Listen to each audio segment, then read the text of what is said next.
Civil प्रक्रिया संहिता 1908 के अंतर्गत विचारण की शक्ति के अंतर्गत जो टॉपिक चल रहा है वह है न्यायालय की शक्ति। न्यायालय की शक्ति के अंतर्गत आज का जो टॉपिक है वह है रिसीवर या प्रापक।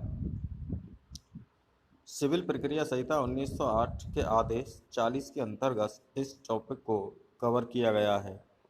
जब न्यायालय के द्वारा किसी व्यक्ति अर्थात अपराधी, गवाह या पक्षकार की संपत्ति को कुर्क करने का आदेश दिया जाता है तो ऐसी संपत्ति की कुर्की किस प्रकार की जाती है।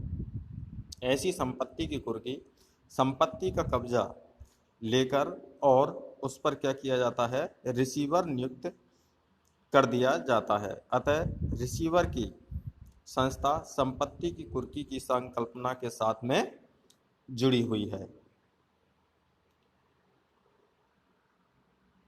जब किसी व्यक्ति की संपत्ति को कुर्क किया जाता है या न्यायालय के नियंत्रण में करने के लिए ऐसी संपत्ति पर रिसीवर की नियुक्ति की जाती है। अब सवाल ये उत्पन्न होता है कि रिसीवर कौन होता है। तो कहने का मतलब है कि जब किसी संपत्ति को कुर्क किया जाता है अथवा न्यायालय के नियंत्रण में करने के लिए न्यायालय की तरफ से जिस व्यक्ति को कब्जा दिया जाता है ऐसा व्यक्ति क्या कहलाता है, रिसीवर कहलाता है। तो कहने का मतलब है कि संपत्ति कुर्क की और न्यायालय ने उसको अपने नियंत्रण में लिया और उस संपत्ति का कब्जा जिस व्यक्ति को दिया जाता है अर्थात जिसके नियंत्रण में उस संपत्ति को दिया जाता है उसे क्या कहते हैं, हम रिसीवर कहते हैं। तो अब सवाल है कि किस व्यक्ति को रिसीवर नियुक्त किया जा सकता है। तो कोई भी व्यक्ति जिसे न्यायालय ठीक समझता है रिसीवर के रूप में नियुक्त किया जा सकता है।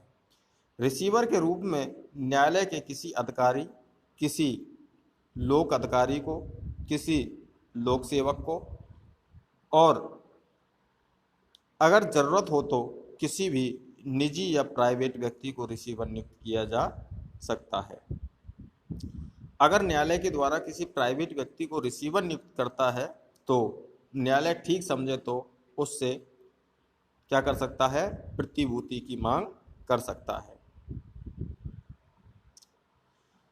यदि किसी ऐसी संपत्ति के लिए रिसीवर नियुक्त किया जाना हो जो सरकार को राजस्व देने वाली भूमि हो तो उस संपत्ति को जिला कलेक्टर के माध्यम से, किसके माध्यम से, जिला कलेक्टर के माध्यम से कुर्क किया जाता है और स्वयं जिला कलेक्टर को उस संपत्ति के रिसीवर के रूप में नियुक्त किया जा सकता है। हालांकि कलेक्टर की सहमति से किसी अन्य व्यक्ति को भी ऐसी संपत्ति के रिसीवर के रूप में नियुक्त किया जा सकता है। अब सवाल है कि रिसीवर के क्या कर्तव्य और कार्य होते हैं। तो ये बताया गया है ऑर्डर 5 रूल्स 3 में। इसके निम्नलिखित कार्य होते हैं, जैसे ऐसी संपत्ति पर कब्जा प्राप्त करना होता है, ऐसी संपत्ति की प्रबंध व्यवस्था करना होता है, अगर ऐसी संपत्ति से आय प्राप्त हो तो ऐसी आय को प्राप्त करना, ऐसी संपत्ति के संबंध में दस्तावेजों का निष्पादन करना, ऐसी संपत्ति के संबंध में न्यायालय में मुकदमा दायर करना और अगर ऐसी संपत्ति के विरुद्ध कोई दावा किया जाए तो ऐसे दावे में क्या करना, प्रतिरक्षा करना, ऐसी संपत्ति का प्रतिनिधित्व करना, ऐसी संपत्ति की सुरक्षा करना, अन्य लोगों के द्वारा ऐसी संपत्ति के दुरुपयोग करने से रोकना, अतिचारियों के आने पर रोक लगाना, अपने स्वयं के उपयोग के लिए संपत्ति का दुरुपयोग न करना, जब कभी अपेक्षा की जावे तो ऐसी संपत्ति की आय और लेखा जोखा पेश करना, यदि उसके द्वारा संपत्ति को कोई क्षति पहुंचाई जाती है तो संपत्ति की प्रतिभूति देना, न्यायालय के द्वारा जो भी कार्य निर्देशित किए जाएं उनको पूर्ण करना। अतः उपयुक्त बातों से स्पष्ट होता है कि रिसीवर पर वे अधिकार होते हैं जैसे संपत्ति के स्वामी को होते हैं, लेकिन वास्तव में उसकी उपस्थिति स्वामी जैसी नहीं होती है। उसकी स्थिति मुख्य रूप से एक न्यासी की तरह होती है। किसकी तरह होती है?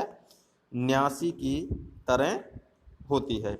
उसे ऐसी संपत्ति की प्रबंध व्यवस्था न्यायालय के निर्देशों के अनुसार करनी होती है और वह स्वयं अपने लाभों के लिए ऐसी संपत्ति का उपयोग नहीं कर सकता। अगर वह ऐसी संपत्ति का बेईमानी से दुर्विनियोग करता है तो वह आपराधिक न्यास भंग का अपराध करता है। किसका अपराध करता है? आपराधिक न्यास भंग का अपराध करता है, जो कि आईपीसी के सेक्शन 405 और 406 में दिए गए हैं। और उसके लिए उसका अभियोजन किया जा सकता है और अगर अपराध साबित हो जाए तो उसे सिद्ध दोष भी किया जा सकता है। रिसीवर ऐसी संपत्ति का उपयोग अपने स्वयं के हित में नहीं कर सकता और न ही क्षति कारित कर सकता है, और अगर वह करे तो वह क्षतिपूर्ति के लिए क्या होगा? दायी होगा। और इसके लिए रिसीवर की स्वयं की संपत्तियों को भी कुर्क और विक्रय किया जा सकेगा। न्यायालय किसी संपत्ति की कुर्की का आदेश देता है और कुर्की के दौरान उस संपत्ति के साथ साथ किसी अन्य व्यक्ति की भी संपत्ति कुर्क हो जाती है। ऐसी कुर्की सद्भावना में है, दुर्भावना में नहीं है, तो क्या ऐसी कुर्की अवैध है? तो इसका आंसर है अवैध नहीं है। अगर ऐसी संपत्ति के लिए रिसीवर नियुक्त किया जाता है तो उसे अत्याचारी नहीं माना जाएगा। कुर्की के दौरान किसी अन्य व्यक्ति की संपत्ति को वापस लेने की क्या विधि है? तो इसकी विधि यहां दी गई है। यदि किसी अन्य व्यक्ति की संपत्ति को सद्भावना पूर्वक कुर्क किया है तो ऐसी दशा में वह व्यक्ति जिसकी संपत्ति कुर्क हुई है 6 माह की अवधि में, कितने माह की अवधि में? 6 माह की अवधि में कुर्क करने वाले न्यायालय में आवेदन करके उसको छुड़ा सकता है। और अगर अपनी संपत्ति के बारे में अपना स्वैत साबित कर देता है और न्यायालय को संतुष्ट कर देता है कि संपत्ति उसी की है, तो न्यायालय उसे छोड़े जाने का आदेश दे सकता है। और अगर आवेदन खारिज कर देता है और न्यायालय संपत्ति को छोड़ने के लिए मना कर दे तो ऐसी दशा में ऐसे आवेदन के विरुद्ध क्या की जा सकती है? अपील की जा सकती है। तो सवाल है कि अपील तो की जा सकती है, लेकिन किस न्यायालय में की जाएगी? उस न्यायालय में की जाएगी जिसमें उस न्यायालय की अपील जिस न्यायालय में जाती है। अगर प्राकृतिक रूप से नष्ट होने वाली संपत्ति को कुर्क कर दिया है तो न्यायालय ऐसी संपत्तियों को विक्रय का आदेश दे सकता है और विक्रय से प्राप्त होने वाली राशि को अपने पास रख सकता है। Thank you.